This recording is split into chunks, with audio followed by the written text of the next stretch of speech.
మర్మములు సహోదరులు భక్త సింగ్ గారి అనుభవంలో దేవుడు తనకు బయలుపరిచిన మర్మములను అనుదినము పంచుకొనుట.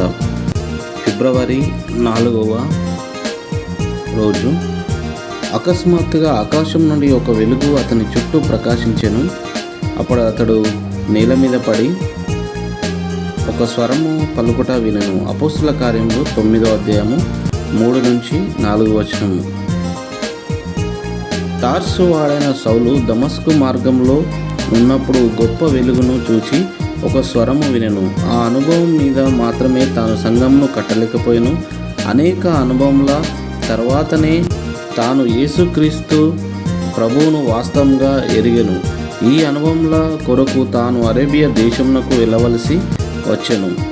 గలతీలకు రాసిన పత్రిక 1వ అధ్యాయం 15వ వచనం నుండి 17వ వచనం వరకు. అచట తాను సంఘం యొక్క ఆత్మీయ భావంను చూడ మొదలుపెట్టెను.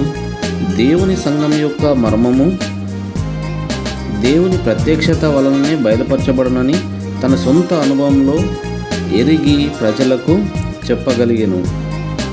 ఇదే సత్యము విశదంగా ప్రకటన గ్రంథం నందు వివరించబడి ఉన్నది.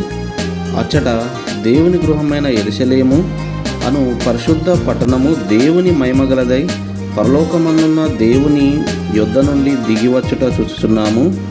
ప్రస్తుతము కట్టబడుచున్న ఈ మందిరము పరలోకమందు దేవుని చేత సంపూర్ణము చేయబడును.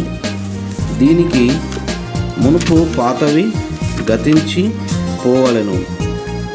అప్పుడే దేవుని గృహమగు పరలోకపు యెరూషలేమును పరిశుద్ధ పట్టణము యొక్క సంపూర్ణ మహిమను మనము చూడగలము.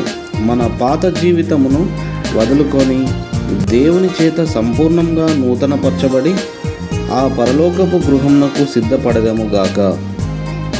ఇదిగో సమస్తమును నూతనమైనవిగా చేయుచున్నాను అని ప్రభువు చెప్పెను. ప్రకటన గ్రంథము 21వ అధ్యాయము 5వ వచనం.